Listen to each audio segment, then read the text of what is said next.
मैं हूं देवेंद्र महाजन। और आज का जो हमारा टॉपिक है, हम बात करने जा रहे हैं मैनेजमेंट अकाउंटिंग की। तो मैनेजमेंट अकाउंटिंग के जिस टॉपिक की आज हम डिस्कशन कर रहे हैं वो है marginal costing and break even analysis. तो अगर हम मार्जिनल कॉस्टिंग की बात करें, तो उस टॉपिक में अगर हम देखें तो मार्जिनल कॉस्टिंग जो है कॉस्ट अकाउंटिंग का एक, अगर हम मार्जिन कॉस्टिंग की बात करें तो ये कॉस्ट अकाउंटिंग से थोड़ा डिफरेंट किस सेंस में है। जब हम कॉस्ट अकाउंटिंग की बात करते हैं, डिफरेंट मेथड्स ऑफ प्रोडक्शन वहाँ पर आते हैं कि हमने प्रोडक्शन पर यूनिट निकालनी है। मान लीजिए ये मार्कर है, इस मार्कर को बनाने के लिए एक मार्कर को बनाने में खर्चा कितना आया। तो ये कॉस्ट अकाउंटिंग का ये पहलू रहता है। तो उसके लिए कौन कौन सी टेक्निक, जो मेथड्स हैं, टेक्निक्स नहीं कहूँगा, मेथड्स कहूँगा, कौन कौन से मेथड्स नॉर्मली फॉलो किए जाते हैं कॉस्ट अकाउंटिंग में। वो मेथड होते हैं यूनिट कॉस्टिंग। यूनिट कॉस्टिंग क्या है कि एक यूनिट को बनाने के लिए, एक यूनिट मोबाइल है, मान लीजिए एक मोबाइल को बनाने के लिए खर्चा कितना आया। मान लीजिए एक मार्कर है, उस मार्कर को बनाने के लिए कितना खर्चा आया एक यूनिट का। उसी तरह से कोई भी हो सकता है, एक बुक है, बुक पब्लिशिंग कोई ऑर्गेनाइजेशन है, कंपनी है, वो एक बुक पब्लिश करने में कितना खर्चा आ रहा है, कॉस्ट अकाउंटिंग में ये पार्ट आता है और वो है यूनिट कॉस्टिंग के अंदर। उसके बाद दूसरा कॉस्टिंग का मेथड उसे कहते हैं जॉब कॉस्टिंग। जॉब कॉस्टिंग, मान लीजिए आप किसी ऑर्गेनाइजेशन को छोटी सी कोई स्मॉल स्केल यूनिट है, उस यूनिट को एक जॉब दी गई कि आपको बनाने हैं छोटे छोटे उत्पाद बनाने। मान लीजिए कि आपको 50 बैग बनाने हैं, 50 टोकरियाँ बनानी है। तो क्या होगा, जॉब है ये, जॉब कॉस्टिंग। या बड़ी जो यूनिट्स होती हैं जैसे मारुति सुजुकी जैसी या फिर टाटा ग्रुप है, इनके आसपास छोटी छोटी यूनिट्स होती हैं जो कि इनके लिए छोटे छोटे पार्ट्स बनाती हैं जो गाड़ियों में यूज़ होने वाले हैं, तो उनके लिए जॉब हो गए। इस तरह की जो कॉस्टिंग टेक्निक मेथड है उसे कहा जाता है जॉब कॉस्टिंग। ये कॉस्ट अकाउंटिंग की पार्ट है। अगर हम बात करें बैच कॉस्टिंग की, बैच कॉस्टिंग है, कई बार कई प्रोडक्ट जो होते हैं बैचेस में बनते हैं, एक सिंगल प्रोडक्ट नहीं बनता है, बैचेस में बनते हैं। तो उस कंप्लीट बैच को बनाने के लिए कितनी कॉस्टिंग, कितना खर्चा आया, वो है बैच कॉस्टिंग। प्रोसेस कॉस्टिंग की बात करते, कई बार क्या होता है कि एक प्रोडक्ट जो है बहुत सी प्रोसेस से क्रॉस होकर बनता है। यानी कि एक सिंगल प्रोसेस क्रॉस नहीं होगी, एक प्रोसेस नहीं, उसमें मल्टीपल प्रोसेसेस को फॉलो करना पड़ेगा। जैसे हम मारुति के प्लांट की बात करें, मान लीजिए मारुति का प्लांट है, उसमें पहले गाड़ी की चेसी लगती है, जो बाहर का पोर्शन है, एक्सटर्नल पार्ट है।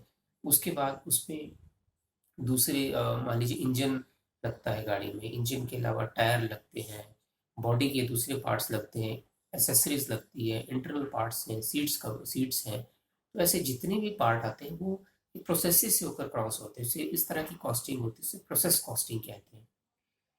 उसी तरह से कॉन्ट्रैक्ट कॉस्टिंग भी है। कॉन्ट्रैक्ट कॉस्टिंग में क्या होता है, नॉर्मली आपने सुना होगा कि कॉन्ट्रैक्टर है, एक कॉन्ट्रैक्टर को कॉन्ट्रैक्ट दिया गया बिल्डिंग बनाने का कॉन्ट्रैक्ट, तो उस बिल्डिंग को बनाने का खर्चा कितना आया, ओवरऑल खर्चा कितना है, कॉन्ट्रैक्ट कॉस्टिंग।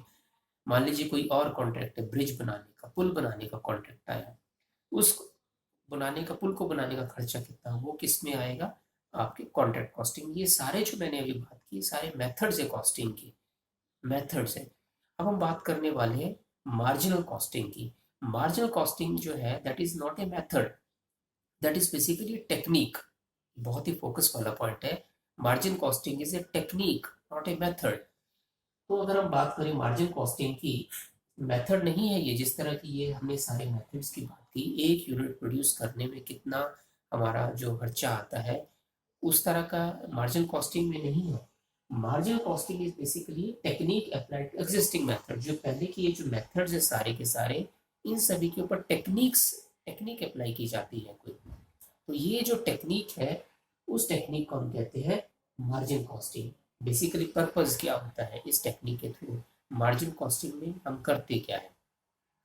मार्जिन कॉस्टिंग में जो पर्पस होता है, to find the effect on the profits, profits के ऊपर क्या असर पड़ा due to change of method of production. अगर मेथड का जो प्रोडक्शन है, पहले कोई एक और मेथड, हमारी जो मशीन्स थी वो ऑटोमेटिक मशीन नहीं थी, मैनुअल लेबर से काम कर रहे थे, तो हमारा मेथड ऑफ प्रोडक्शन चेंज हो गया।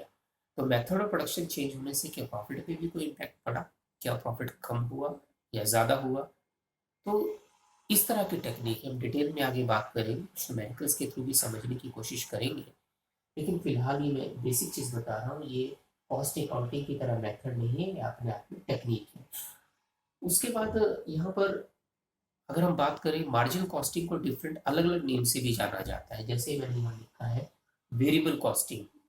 वेरिएबल कॉस्टिंग क्यों कहते हैं, मैं भी आपको वेरिएबल कॉस्ट आपको बताऊंगा होता क्या है। मार्जिन कॉस्टिंग के नाम से जाना जाता है, इसे कंट्रीब्यूशन कॉस्टिंग के नाम से, डायरेक्ट कॉस्टिंग के नाम से। मैं थोड़ा चलिए बताइए, वेरिएबल कॉस्टिंग आपको बता देता हूँ क्या है। दो तरह की कॉस्ट इन्वॉल्व होती है किसी प्रोडक्ट को प्रोड्यूस करने में। दो तो क्या, तीन तरह की कॉस्ट इन्वॉल्व होती है। एक होती है फिक्स्ड कॉस्ट, जो हमेशा फिक्स रहती है, चाहे प्रोडक्शन कुछ भी ना हो। इन दिनों लॉकडाउन का पीरियड है, प्रोडक्शन नहीं हो रही है किसी कंपनी में, उसके अलावा वो कॉस्ट देनी ही पड़ेगी। मान लीजिए वो सैलरी दे रहे हैं एम्प्लॉयज़ को, वेजेस अगर दे रहे हैं तो वो फिक्स्ड कॉस्ट है। प्रोडक्शन चाहे एक भी यूनिट प्रोड्यूस नहीं हो रही तब भी प्रोडक्शन। अगर किराए पे बिल्डिंग ले रखी है, रेंटेड बिल्डिंग है, उसका किराया देना ही पड़ेगा। उसी तरह से कोई और है, मान लीजिए टेलीफोन का बिल आता है, वो फिक्स है, वो देना ही पड़ेगा उनके लिए खर्चा। इस तरह की कुछ भी जो भी एक्सपेंसेस है वो फिक्स कॉस्ट की कैटेगरी में आते हैं। दूसरे जो एक्सपेंसेस होते हैं उन्हें कहते हैं वेरिएबल एक्सपेंसेस, वेरिएबल कॉस्ट, या फिर कह लीजिए मार्जिनल कॉस्ट। जो मैंने भी कहा आपको, मार्जिन कॉस्टिंग कॉस्टिंग टेक्निक है, लेकिन वेरिएबल कॉस्ट बता देता हूँ आपको। वहाँ पर अगर 100 यूनिट्स किसी कंपनी में बनती है, किसी बड़ी मान लीजिए मोबाइल बनाने वाली कंपनी, उससे फिक्स्ड कॉस्ट तो है, बिल्डिंग का रेंट है, उसके अलावा कोई और लेबर चार्ज फिक्स है जो कि देने ही देने हर मंथ वाले मैनेजर, जो उनकी सैलरी है, जो मैनेजर स्टाफ है, कोई दूसरे लोग हैं, जो कि फिक्स्ड एक्सपेंसेस हैं। उसके अलावा मान लीजिए वो 100 यूनिट्स प्रोड्यूस करते हैं, एक यूनिट के ऊपर खर्चा आता है वेरिएबल कॉस्ट, यानी कि वो आता है मान लीजिए 20 रुपये। तो 100 यूनिट्स को बनाने का जो वेरिएबल कॉस्ट हुआ, जो खर्चा आया, वो है 2000 रुपये। 100 यूनिट्स को बनाने में 20 रुपये एक यूनिट पर, और 100 यूनिट्स को बनाने में 2000, 100 यूनिट्स को बनाने में 2000 रुपये हम बात करें तो टोटल 100 मल्टीप्लाई बाय 22,000 रुपीज़ आ रहा है। तो ये जो है that is called variable cost. अगर प्रोडक्शन कुछ भी नहीं होगी तो जीरो, 1 रुपये भी खर्चा नहीं आएगा। तो इस तरह की जो कॉस्ट होती है उसे कहते हैं वेरिएबल कॉस्ट। एक और कॉस्ट होती है उसे हम कहते हैं semi variable cost, which is partly fixed and partly variable. इसी सेमी वेरिएबल कॉस्ट भी कह देते हैं, सेमी फिक्स्ड कॉस्ट भी कह देते हैं। जैसे फॉर एग्जांपल मोबाइल टेलीफोन का बिल है। अब तो लैंडलाइन फोन्स कम है, मोबाइल का मान लीजिए टेलीफोन का लैंडलाइन फोन ही है, या मीटर रेंट आता है इलेक्ट्रिसिटी का, कुछ अमाउंट वहाँ फिक्स है, मिनिमम अमाउंट वो बिल आएगा ही आएगा, चाहे टेलीफोन की बात करें चाहे इलेक्ट्रिसिटी के बिल की बात करें। उसके बाद जो यूनिट जो यूज़ की जाएंगी, कंज्यूम की जाएंगी, वो जो एक्सपेंस होगा वो अलग से चार्जेस लगेंगे। मान लीजिए कि 100 यूनिट्स अलग से खर्चा यूज़ किया, कंज्यूम किया, तो एक यूनिट का अगर खर्चा है 10 रुपये, तो 100 यूनिट्स के लिए 1000 रुपये एक्स्ट्रा लग जाएंगे। और जो फिक्स्ड अमाउंट है, बिल रीडिंग जो फिक्स है, मान लीजिए 2000 रुपये, चाहे टेलीफोन के मामले में चाहे इलेक्ट्रिसिटी के बिल के मामले में, तो 2000 रुपये फिक्स है, और 100 यूनिट्स कंज्यूम कर ली, तो उनके ऊपर खर्चा टोटल मिलाकर जो कॉस्ट आ गई वो 3000 रुपये आ गई। ठीक है, तो सेमी वेरिएबल कॉस्ट होती है पार्टली फिक्स्ड पार्टली वेरिएबल। जैसे मैंने टेलीफोन के बिल में कहा, कुछ टेलीफोन चाहे यूज़ करे चाहे ना करे, इलेक्ट्रिसिटी यूज़ करे ना करे, वो अमाउंट आएगा ही आएगा, मिनिमम खर्चा। उसके अलावा जितनी कंजम्पशन होती है एडिशनल हो जाए। इस तरह की कॉस्ट को बोलते हैं सेमी वेरिएबल कॉस्ट। लेकिन अभी मेनली जो हम बात करेंगे यहाँ पर वो फिक्स्ड कॉस्ट और वेरिएबल कॉस्ट की बात करेंगे। तो मार्जिन कॉस्टिंग की जो नाम है उसे वेरिएबल कॉस्टिंग भी कहा जाता है, कंट्रीब्यूशन कॉस्टिंग भी कहा जाता है, डायरेक्ट कॉस्टिंग। डायरेक्ट कॉस्टिंग मतलब प्रोडक्ट को बनाने में जो डायरेक्टली खर्चा आया है। मोबाइल को हमने इलेक्ट्रिसिटी कंज्यूम, ये मान लीजिए कि ये हमने कहा मार्कर, मार्कर को बनाने में जो डायरेक्टली खर्चा है, इसमें जो मटेरियल लगा है वो डायरेक्टली खर्चा इन्वॉल्व है इसमें। ठीक है, इसे डायरेक्ट कॉस्टिंग कहते हैं। कंट्रीब्यूशन कॉस्टिंग भी कह सकते हैं इसे। कंट्रीब्यूशन का मीनिंग क्या है वो हम बाद में डिस्कस करेंगे। तो उसके अलावा मार्जिन कॉस्टिंग और वेरिएबल कॉस्टिंग, ये सारे इसी के नाम है। धीरे धीरे हम करेंगे इस बारे में चर्चा। तो मार्जिन कॉस्ट क्या होता है? Margin cost is basically decrease और increase in the total cost. जो टोटल कॉस्ट है, यानी कि अगर हमने प्रोडक्शन की 100 यूनिट्स की ऑलरेडी, और उसमें से 101 जो यूनिट है वो एक्स्ट्रा हमने एक यूनिट प्रोड्यूस की, उस एक यूनिट का एक्स्ट्रा खर्चा कितना है प्रोडक्शन में या सेल करने में, हमने पहले 100 यूनिट सेल की, बाद में 101 यूनिट सेल की, तो जो एक्स्ट्रा 1 यूनिट सेल की तो उसका जो खर्चा या प्रोडक्शन में या सेल करने में जो हमें पैसा मिला वो कितना मिला, that is called marginal cost. Okay, तो यहाँ पर कॉस्टिंग से बात कर रहे हैं, यानी कि तो डिक्रीज और increase in total cost, additional unit पे जो हमारा खर्चा है, सेल्स की बात इग्नोर करता हूँ, कॉस्ट की बात करते हैं। या प्रोड्यूसिंग और सेलिंग एडिशनल यूनिट्स, हम प्रोड्यूस कर रहे हैं, सेल कर रहे हैं एडिशनल यूनिट, हमने 100 के बाद 101 जो यूनिट है वो प्रोड्यूस की या सेल की, उसके ऊपर जो खर्चा है। तो उसके एक एग्जांपल के थ्रू समझाता हूँ। एग्जांपल यहाँ पर है दिया है। एग्जांपल में क्या है, टोटल प्रोडक्शन हमारी जो है 1000 यूनिट्स है। 1000 यूनिट्स जो ऑर्गेनाइजेशन में बन रही है, कंपनी में बन रही है, किसी प्रोडक्शन, मान लीजिए बुक्स बनाने वाली कंपनी ऑर्गेनाइजेशन है, 1000 बुक्स बनाई, तो 1000 बुक्स को बनाने में एक बुक के ऊपर वेरिएबल कॉस्ट जो कागज़ है, उसका कवर है, या और भी जो उसी के पर्टिकुलरली जो खर्चे हैं बुक से रिलेटेड, प्रिंटिंग वगैरह के जो खर्चे आ रहे हैं, वो एक यूनिट को प्रोड्यूस करने में, एक बुक को प्रोड्यूस करने में मान लीजिए 5 रुपये आ रहा है, तो 5 रुपये एक बुक का आ रहा है, तो 1000 बुक्स हमने बनाई, टोटल वेरिएबल कॉस्ट कितनी हो गई, 5000।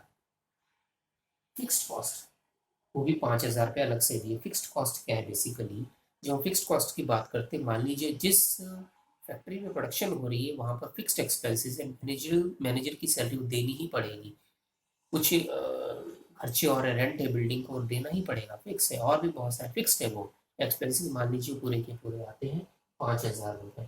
तो टोटल कॉस्ट कितनी आ गई, हमने पूरा रेंट वगैरह जो फिक्स्ड कॉस्ट है प्लस वो साथ में 5000 रुपये हमने जो वेरिएबल कॉस्ट का जो खर्चा हमने ऊपर बताया, उन दोनों को ऐड करेंगे, तो टोटल हमारा जो है 10,000 रुपीज़ टोटल कॉस्ट आ गई है। कितनी बुक्स को बनाने में, 1000 बुक्स को बनाने में 10,000। अब हमने क्या किया, एक और एडिशनल बुक बनाई उसके बाद प्रिंटिंग की, तो पहले टोटल जो कॉस्ट हमने पहले तो पर यूनिट कॉस्ट जो हमने निकाली वो 10,000 रुपये divided by 1000 rupees, total cost ही 10,000, एक था 1